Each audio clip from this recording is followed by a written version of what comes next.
they happen. I want to bring in now Texas Congressman Pete Sessions joining us live to discuss this. Congressman, welcome so much. Welcome to National Report, and thank you so much for coming on. As you've been watching, and many are watching, these state races garnering national attention at this point, I'm wondering if this is an indicator of the midterms, et cetera. What are your thoughts today and what you're seeing play out? Well, I remember back well in 2009 and 10 when I was chairman of the National Republican Congressional Committee, and we were 40 seats back. And we went about making sure the American people knew what the Obama administration, Nancy Pelosi, was doing to the country. And this is literally exactly the same scenario. Socialists have now taken over the Democratic Party. The agenda that they have is bamboozling not only the voters in Virginia, where they have told them Republicans do not represent your values and vote for us. And now we see where every single part of a family's life, in their own personal decisions about their schools, trying to stay at work, show up and do the right thing for your community. Democrats, socialists are ruining their lives. We are going to see a big night tonight, and we're going to see a big night in November when Republicans will win back the majority in the House and fire Nancy Pelosi once again. So here's an interesting point about this whole thing, and in my opinion, just watching this play out in these elections and really what has happened since the Biden presidency. I don't have anything good to report. As we just ran these percentages of gasoline prices are up, grocery prices are up, murder rates are up. You've got inflation issues, supply chain issues. You've got issues, again, at the border. So it's almost like voters aren't voting on their party. They're now voting on policy.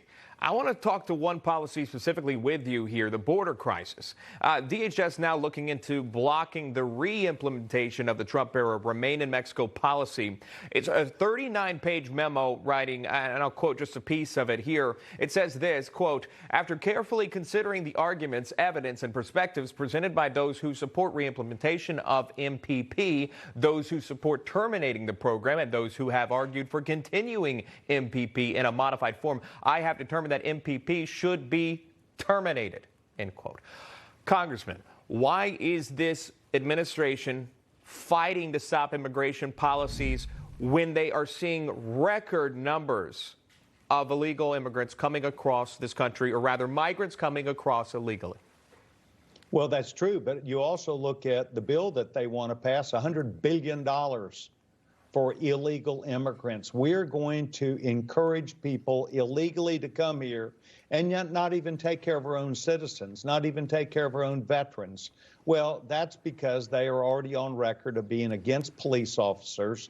They're against people and making decisions around schools. So they are now building their new base, and their new base are illegals who have been paid millions of dollars to come here and welcomed in our country.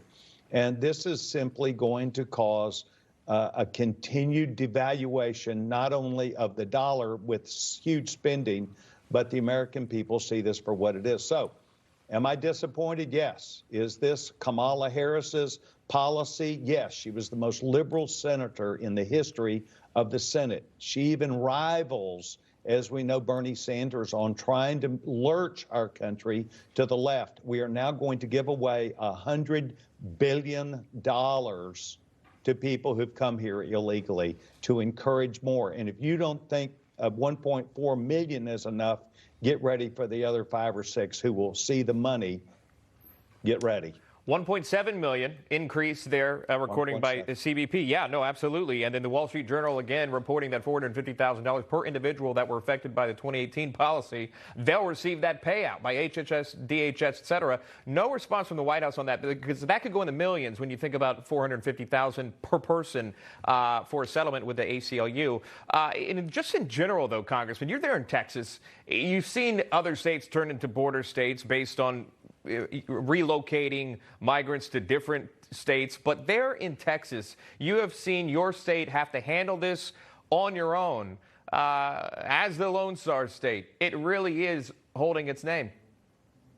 Well, our young governor, Governor Abbott, has been working very well Senator Cruz, Senator Cornyn have been on the border. Senator Cruz spoke very clearly about the illegalities of not only that are occurring, but how the president has taken official law enforcement officers and made them work against their sworn duty as federal law officers to support and defend the United States, our sovereignty. And it is simply put a disgrace of what this president has done with the backing of the Socialist Democratic Party. So it is alive and well in Washington, but it's going to hit everybody's ballot box, and we're going to hold them accountable and turn them out. I've got to go, but I really have to get your response on this. This bipartisan infrastructure bill, the spending bill, both tied together. They're still not on any agreement with this. What does that tell you? What are your thoughts? Well, my thoughts is that we have done a very good job of focusing on this huge spending bill. But we need to also recognize that the pay-fors that President Biden is so happy with, that the bill is paid for, is a massive tax increase that will tank the economy. It will kill the goose that lays the golden egg, and that's called the free enterprise system. And if you think inflation's bad now, wait till this bill passes. Congressman Pete Sessions of Texas. Congressman, thank you.